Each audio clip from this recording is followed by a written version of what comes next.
Hello guys, welcome back to your favorite channel Gamma Di Gamma. So in this video, I want to continue our streak of differential equations. So I've decided to make one on the Wronskian. It's a really powerful method, which is, again, doesn't involve much if you sort of compare it to other methods like the Green's function method and other stuff. So let's take this train to its rightful destination, shall we?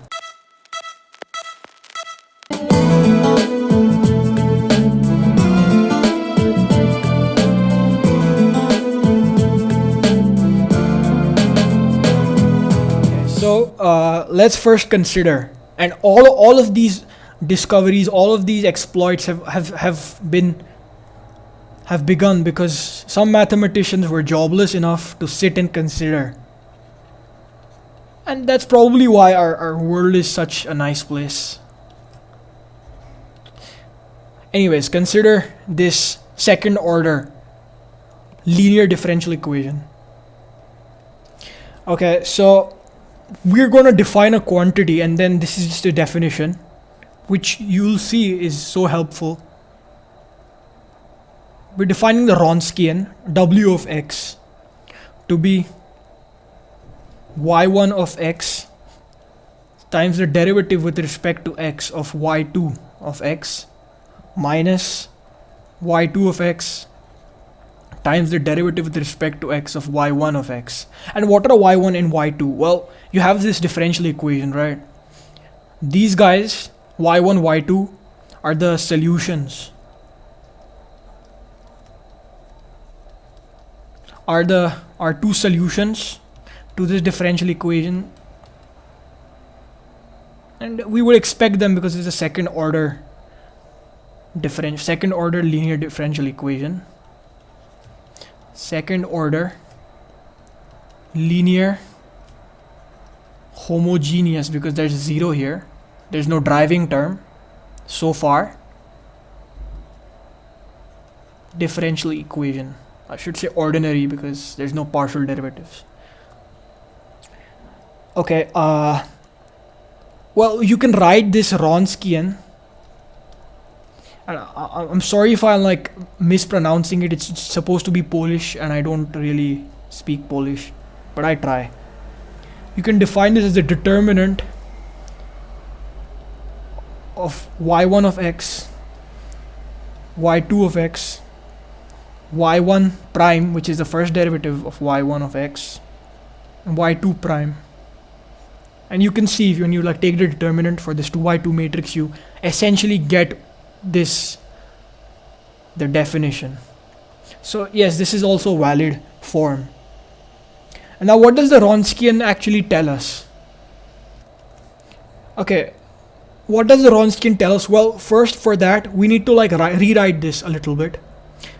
Again, I just want to point out that the coefficient on this second derivative term is 1, because we're going to be working with this same form again and again. So it's if you have something divided with the second derivative or multiplied, just like get rid of it by doing the counter operation on both sides, because this form is important. We're going to be working with this.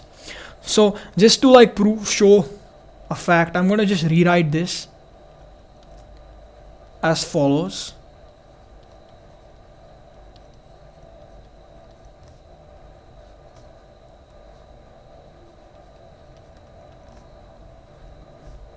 So what did I do? I just like bracketed this derivative and like took out the y that the derivative was acting on. In the case of the q, it wasn't. There was no derivative, it was just multiplication. But okay, notice this. We can call this L sub OP, which is a linear operator. So we are considering this entire thing as a differential operator. And then this, I don't know, we can call this, say, some x. You can maybe not x, say chi. The Greek letter chi is equal to 0. And I'm going to treat chi as a vector, and this is the 0 vector. So look what this is. Although when I talk about vectors, I don't really mean like the pointy vectors, which are just special cases of vectors. They're just Euclidean vectors, which are like a special case of like a general idea of vectors. Because it will make sense to have a matrix instead of a linear operator if the chi were a Euclidean vector. But I'm talking of the more general idea of a vector. Now, I think I talked about this in many videos before, maybe during linear algebra playlist or something. But now we're not really working with matrices, but like transformations or operators on the right vector spaces. And since vector spaces are linear, it makes sense that we can do this because our system is linear. So connecting to the idea of like linear algebra, what we do when we try to solve this equation is try to find the kernel or the null space. I'm not sure which terminology you like, but both of them are equivalent in this case, of this linear operator on the appropriate space. So like we don't know what the linear operator is doing. Maybe it's like going from like some space 1 to like space 2. It's mapping space 1 elements to space 2 elements, in which case you need to find space 1 elements that successfully get mapped to the 0 in space 2. So that's probably a more general way of thinking. And what do we do when we want to say, if we get like say two solutions, say chi1 and chi2, what do you do when you want to like say check if they're like linearly independent or they're not? Because if they're linearly dependent, then like we didn't do much. We just got one solution, even if we have to, because the other is just a linear scalar multiple in this case of say chi1. So what do we do is that we try to find like the determinant, and if that's equal to 0, then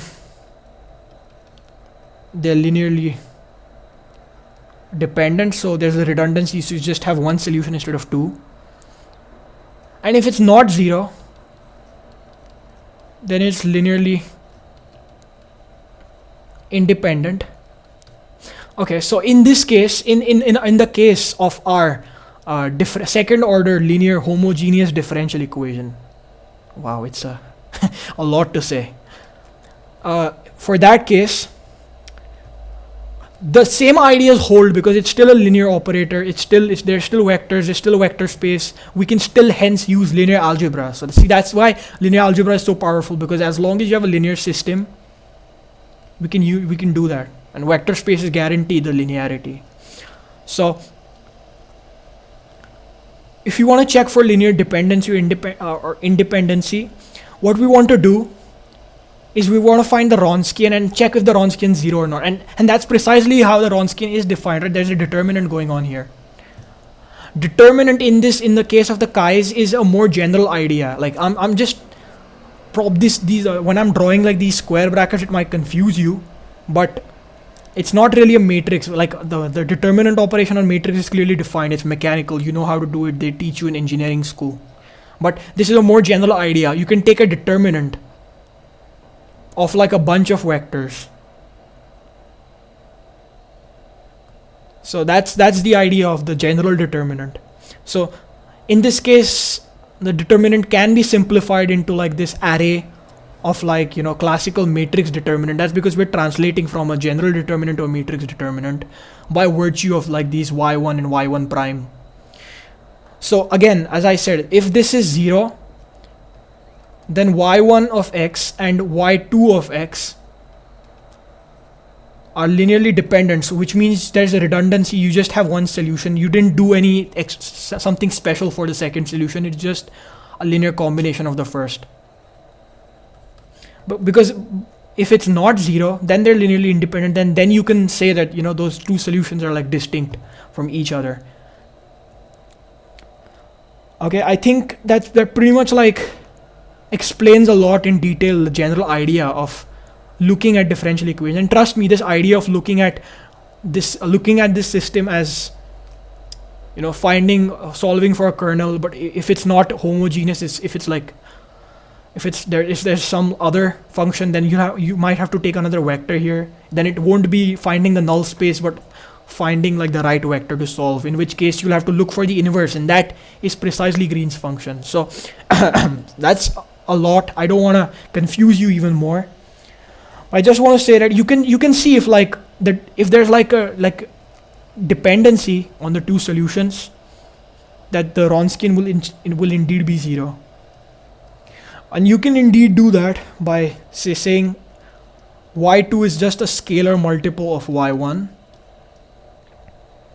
in which case the Wronskian by definition just turns out to be y1 times, let's call this a0 times y1 prime minus a0 times y1 prime, because if you take a derivative, this is just a constant, will just come out.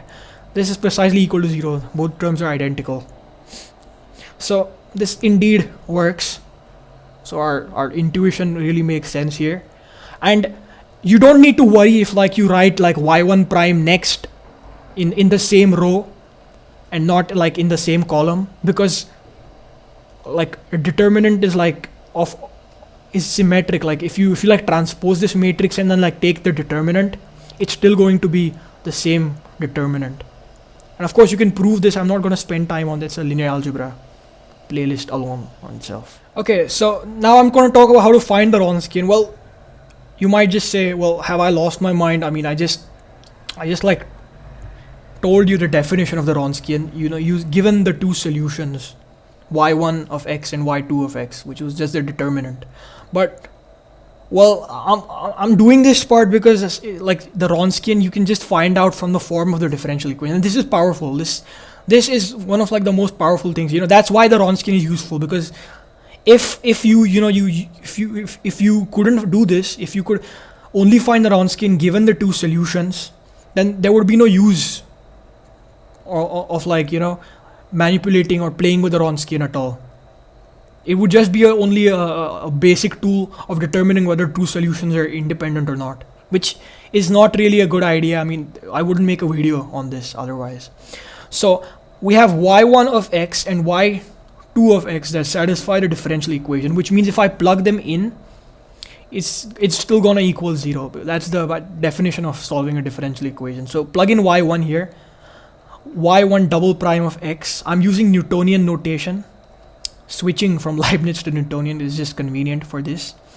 P of x, y1 prime of x plus q of x times y1 of x equals 0. Well, call this equation 1.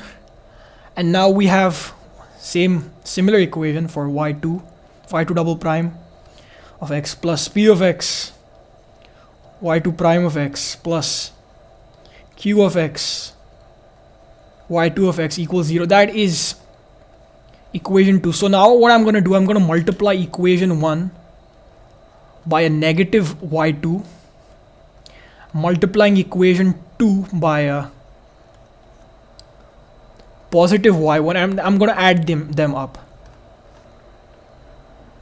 So when I add them up, we're going to have, let me just write each term. So I'm going to write the positive guy first. So I have y1, y2 double prime plus p of x, y1, y2 prime plus q of x, y1, y2, and then the top guy, which will have a negative because of this negative y2. So y2, y1 double prime plus p of x, y2, y1 prime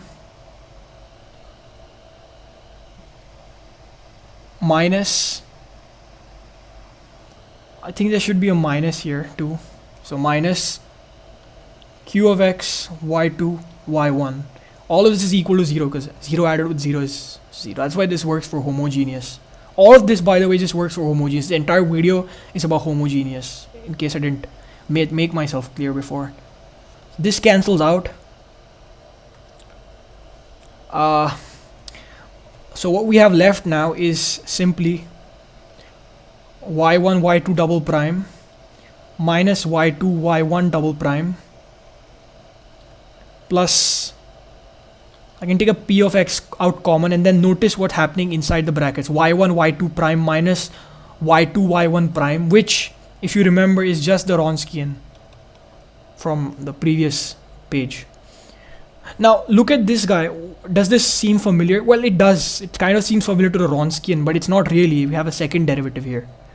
So what if we just played with the Wronskian a little bit more? So Wronskian is y1 y2 prime minus y2 y1 prime. So what if we like differentiate the Wronskian with respect to x, so that we have to use now the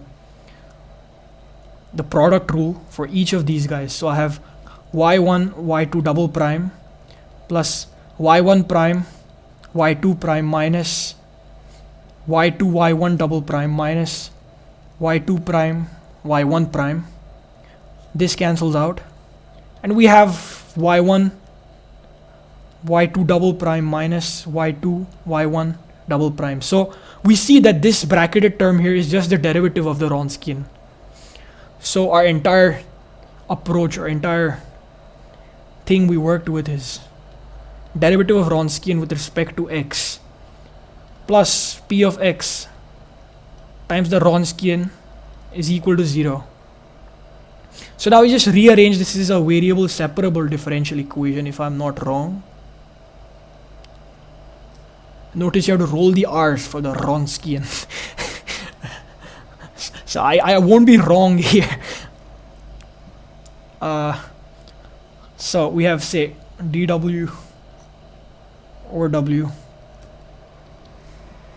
is equal to negative p of x dx, and I'm integrating both sides, variable separable technique from last video, or maybe like 2 or 3 videos ago, so check that out if you haven't. This just becomes the natural log of the Wronskian is equal to negative integral of like p of x dx.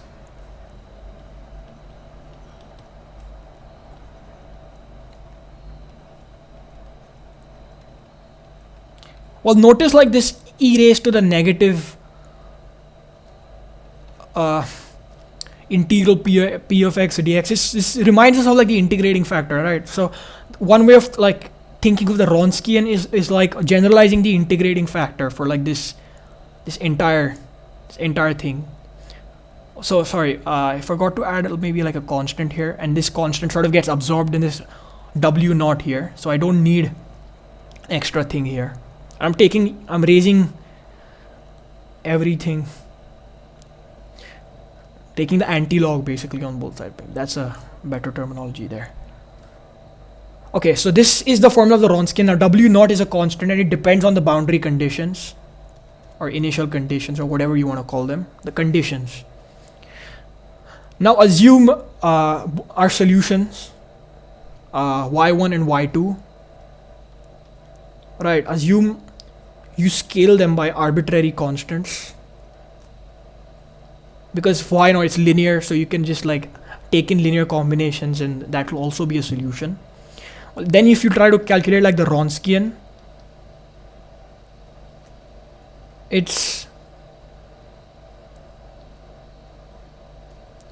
I think it's going to be like a naught b naught times like the Wronskian, because you pull the constants out and then like take the regular Wronskian.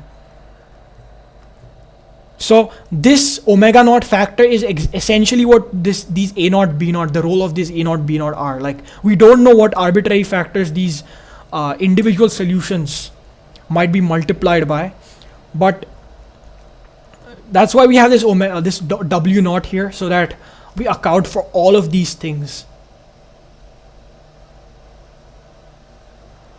Okay, so I think this is a good strategy. So just keep the Wronskian with this constant multiplied, although you may not be able to solve for this constant. It's just a good strategy. This means that you're sort of on your back foot, or like you're sort of ready, because if you have linear combination, you can account for that because constants are expendable. So first rule of differential calculus, differential equations rather, our constants are expendable. So you can like have a constant, and like if it like gets scaled, gets like you get like a function acts on it, you can still call it another constant. It's constants are expendable. So it's a powerful idea, but it's useful. Okay, so moving on now. So you see how you can just find the Wronskian from the differential form of the differential equation. So all you need is P, which is supplied by the differential equation, and that's why I said have this form, because as long as you have 1 multiplied with the second derivative, then you can find the appropriate P of x and then just use this formula. So really important stuff here.